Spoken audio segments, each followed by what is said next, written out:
Ingat, ada adab, ada akhlak, itu beda. Awas, hati-hati, ada yang salah paham tentang akhlak. Nggak bisa bedakan apa akhlak, apa adab, itu lain. Kalau adab, itu nilai kemuliaan yang didapatkan lewat proses pendidikan. Belajar.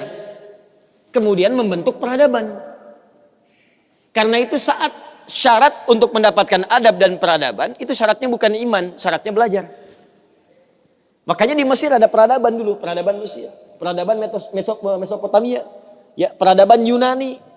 Apakah saat itu beriman semua? Belum tentu. Kalau dia mau belajar, dia bisa mendapatkan adab dan bisa membangun peradaban. Makanya banyak orang beradab di Jepang, banyak. Disiplin, ngantri betul, Pak. Jadi kalau benar-benar antum masuk ke tempat gak ngantri, ketahuan antum gak beradab. Bahkan untuk naik eskalator pun dibagi. Kanan untuk yang buru-buru, kiri untuk yang stay tinggal. Gak bisa antum ngobrol kanan kiri itu. Di sebagian eskalator dipersempit cuma satu aja jaraknya, satu orang aja. Ya. Itu adab. Disiplin ada. Selandia Baru bagus-bagus, disiplin. Ya, jujur. Saya kemarin ke Jepang, di Tokyo. Itu mau lewat zebra cross, mau nyebrang. Terus saya lihat teman-teman, ada emas. Emas betulan, bukan Mas Yono, Mas Arif, emas betulan. Anting gitu ya, anting, emas. Disimpan di satu tempat, di pinggir jalan. Ya, di dekat portal itu. Saya tanya ini kenapa nggak ada yang ngambil? Saya tahu sebetulnya, karena tiap tahun kita kunjungan ke sana, ke masjid kita di sana. Katanya, Masya Allah Ustaz, di sini, kalau ada barang apapun, ditemukan di jalan, tidak ada yang berani ngambil. Kalau dia di jalan tempat orang lewat, akan dipindahkan ke pinggir. Ya, supaya tidak rusak, tidak terkena injakan orang dan sebagainya. Dan mudah orang menemukannya. Jadi kalau dia nyusur kemana, cari ke pinggirnya. Ya, kalau kemungkinan dia bisa nyampaikan, dia cari petugas kepolisian terdekat, dia sampaikan. Supaya dicarikan siapa pemiliknya. Kalau bisa diantarkan. Itu adab namanya. Adab. Jadi kalau Anda ingin mendapatkan adab, ya ukurannya tidak hanya negeri muslim, non-muslim pun bisa mendapatkan itu. Tapi akhlak beda. Akhlak itu nilai kemuliaan yang dihasilkan dari proses ibadah kepada Allah Subhanahu wa taala. Makanya ada orang beradab tapi belum tentu berakhlak. Nilai kemuliaan yang dihasilkan dari ibadah dan itu fitrah kehidupan. Makanya kehidupan kita saat diciptakan, ya prosesnya disebut khalaq. Iqra bismi rabbikal ladzi khalaq, proses penciptaannya.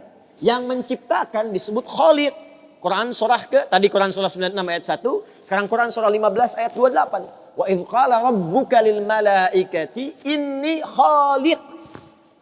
khaliqum basyara. Di proses penciptaannya disebut khalaq, penciptanya disebut khaliq. Makanya Allah disebut sang khaliq. Kita makhluk.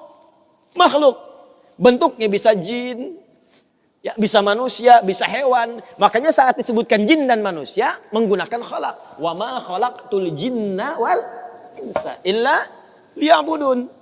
Karakter itu, ya, karakter kemanusiaan kita, fitrah kita hidup.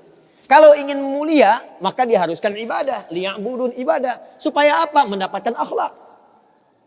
Akhlak senapas dengan khuluq. Kalau sudah terkumpul pada diri kita berubah jadi khuluq. Itu yang disebut surat Al-Qalam. Ketika memuji Nabi SAW. Wa innaka la'ala khuluqin azim. Bagaimana Nabi mendapatkan khuluq? Ibadah. Dengan meningkatkan takwa kepada Allah Subhanahu wa ta'ala. Makanya diminta kita sholat, diminta kita puasa, baca Al-Quran supaya punya akhlak. Apa diantara akhlak itu nilai kemuliaannya? Maaf, bukan sekedar disiplin, bukan sekedar jujur, lebih tinggi daripada itu. Bagaimana meninggalkan semua yang tidak baik, khamar tidak baik, zina tidak baik. Hati-hati, zina nggak bagus, khamar tak bagus. Siapapun di muka bumi, mohon maaf, sekalipun pelakunya pasti akan menolak zina. Ya, pezina dengan pezina menikah, yang satu selingkuh dengan yang lain, pasti dia akan katakan kamu selingkuh, padahal dia zina juga. Silakan cek, mabuk sama khamar, makanya dalam Islam khamar dilarang. Karena itu ketika Anda sholat tujuannya apa? Membentuk akhlak. Apa diantaranya? Quran surah ke-29 ayat 45. Utlu ma uhya ilaika minal kitab wa aqimis shalah innas sholata tanha anil fahsya'i wal munkar. Fahsya itu perilaku buruk dari syahwat. Ya, pornografi, porno aksi, zina, LGBT, transgender, macam-macam itu fahsya. Mungkar, keburukan yang diingkari oleh hati, sumbernya nafsu perut dan akal. Membunuh, merampok, korupsi, ya, berdusta, kolusi, macam-macam mungkar. Ini sifatnya akhlak. Makanya mohon maaf kalau Anda katakan orang Jepang berakhlak, orang Selandia Baru berakhlak, itu Anda kurang pengetahuan. Beradab betul, berakhlak belum tentu. Karena di sana disiplin tapi mabuk jalan terus. Zina biasa. Itu bukan akhlak namanya, itu adab. Itu adab. Jadi kita mesti bedakan mana adab, mana akhlak, itu berbeda. Ya, karena itu orang ibadah, kalau benar ibadahnya pasti berakhlak. Jelas? Kalau orang belajar mungkin beradab, tapi belum tentu dia berakhlak.